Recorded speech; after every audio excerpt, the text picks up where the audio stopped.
আদিবাসী সংস্কৃতিকে জনসমক্ষে তুলে ধরার লক্ষ্যে জয় জোহর মেলার আয়োজন।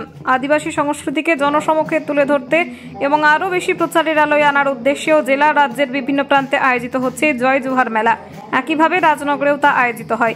জানা গেছে, রাজ্যের মুখ্যমন্ত্রী মমতা বন্দ্যোপাধ্যায়ের বিশেষ নির্দেশে অনুপ্রেরণায় এমন মেলার আয়োজন নানান অনুষ্ঠানের মধ্য দিয়ে রাজনগর ডাকবাংলোয় আয়োজিত হয়।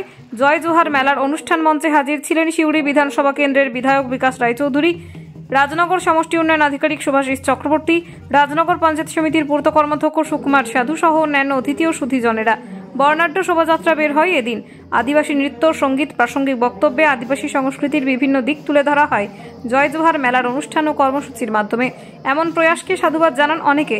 বীরভূমের রাজনগর থেকে মোহাম্মদ সফিউল আলমের রিপোর্ট। মাত্র 25 বছর জীবিত ছিলেন। 1875 সালে তার জন্ম।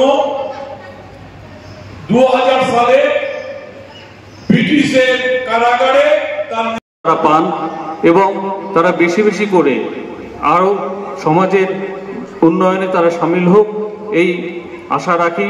সবাইকে আবার ধন্যবাদ রাজনগর ব্লক প্রশাসনের তরফ থেকে, রাজনগর পঞ্চায়েত সমিতির তরফ থেকে, যে এই মেলা সার্থক হয়ে উঠুক এবং আপনারা এই দুদিন কালকেও আছে, আপনারা আনন্দ করুন এবং পরবর্তী জীবনে এগিয়ে যাবেন।